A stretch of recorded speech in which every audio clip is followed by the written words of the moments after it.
Pernah kebayang nggak di era modern kayak sekarang, sebuah negara bisa dibeli? Kedengarannya kayak cerita dari ratusan tahun lalu kan? Tapi inilah yang terjadi waktu Amerika Serikat tiba-tiba mengajukan tawaran buat Greenland. Dan seketika, pulau es yang kelihatannya jauh dan terpencil ini langsung jadi pusat perhatian geopolitik dunia. Yuk kita bedah bareng-bareng kenapa ini bisa terjadi. Pertanyaan ini bukan sekedar omong kosong atau hipotesis loh.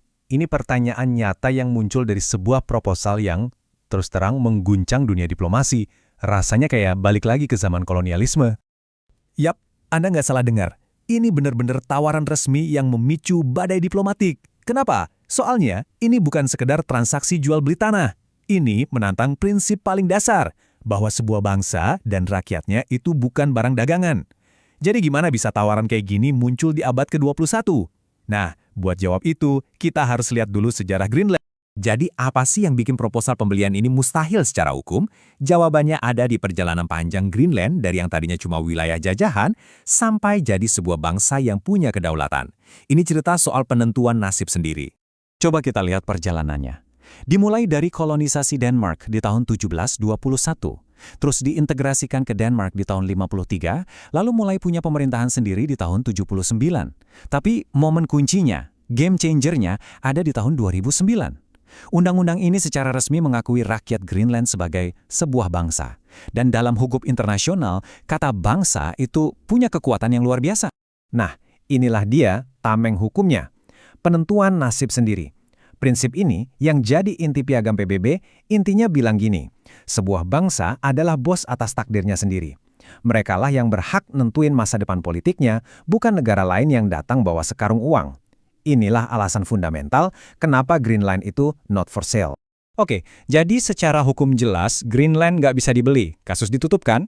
Tunggu dulu. Pertanyaannya sekarang jadi beda. Kalau emang nggak bisa dibeli, kenapa Amerika Serikat begitu terobsesi sama pulau ini? Jawabannya, ternyata ada pada 3 pilar strategis yang penting banget. Obsesi Amerika ini bisa kita lihat kayak piramida yang ditopang sama 3 pilar raksasa. Pertama, soal keamanan militer yang super krusial. Kedua, soal persaingan geopolitik yang lagi panas-panasnya di Kutub Utara. Dan yang ketiga, ini nih, soal harta karun tersembunyi berupa sumber daya alam yang kritis banget. Ayo kita lihat satu-satu. Coba dilihat peta. Greenland itu posisinya ibarat satpam di halaman depan Amerika Utara. Lokasinya itu jalur terpendek buat rudal balistik yang terbang dari Eurasia. Itulah kenapa pangkalan udara Thule yang ada di sana itu disebut sebagai titik tumpu absolut buat sistem peringatan dini Amerika. Tanpa pangkalan itu, pertahanan mereka jadi rentan banget. Mencairnya es di Arktik itu bukan cuma soal lingkungan loh. Ini seperti membuka arena baru buat perebutan kekuasaan. Di satu sudut, kita punya Rusia yang agresif banget buka lagi pangkalan-pangkalan militer lamanya. Di sudut lain, ada Tiongkok yang pinter, menyebut dirinya negara dekat Arktik dan masuk lewat jalur ekonomi. Tiba-tiba, Arktik yang tadinya beku dan sepi, sekarang jadi panggung utama. Dan inilah pilar ketiganya, harta karun yang terkubur di bawah es.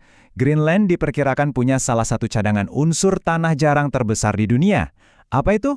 Itu loh bahan-bahan krusial yang kita butuhin buat bikin semuanya, dari smartphone di tangan kita sampai jet tempur canggih. Dan saat ini, pasokan global itu didominasi sama Tiongkok. Jadi, kalau bisa dapat akses di Greenland, itu artinya Amerika bisa lepas dari ketergantungan strategis yang sangat berisiko.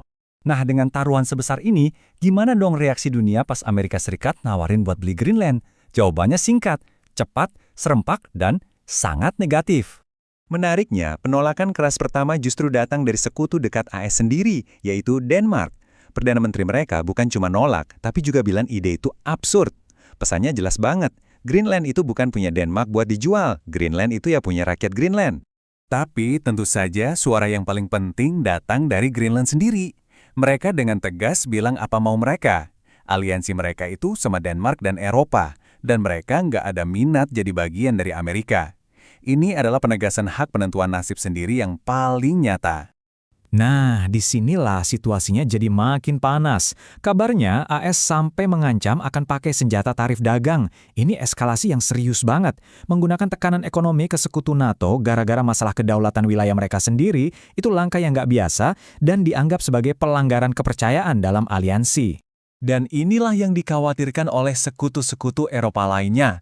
Perselisihan internal kayak gini di dalam NATO itu cuma akan menguntungkan satu pihak, para pesaing strategis mereka seperti Rusia. Kalau aliansi Barat retak, itu seperti hadiah terbesar yang bisa mereka dapatkan. Jadi ini semua bukan lagi sekedar sengketa diplomatik biasa. Seluruh insiden Greenland ini berubah jadi semacam studi kasus, sebuah ujian untuk tatanan dunia baru yang sedang kita hadapi. Tentu aja, para pemain besar lainnya nggak cuma nonton. Rusia langsung pakai kesempatan ini buat nunjukin perpecahan di dalam NATO. Sementara Tiongkok, dengan sangat cerdik, memposisikan diri sebagai pembela hukum internasional yang tenang dan stabil. Ini kontras banget sama apa yang mereka gambarkan sebagai perilaku Amerika yang nggak bisa ditebak. Pada akhirnya, kisah Greenland ini jadi cermin yang merefleksikan pertanyaan besar di zaman kita. Apakah dunia kedepannya akan berjalan berdasarkan aturan, hukum, dan kerjasama? Atau kita bakal balik lagi ke era di mana yang kuat bisa melakukan apapun yang mereka mau? Jadi, kisah Greenland ini meninggalkan kita dengan satu pertanyaan besar yang akan menentukan masa depan. Saat es di kutub utara mencair, apakah aturan dan prinsip yang selama ini jadi fondasi dunia kita akan ikut mencair juga bersamanya? Coba kita pikirkan.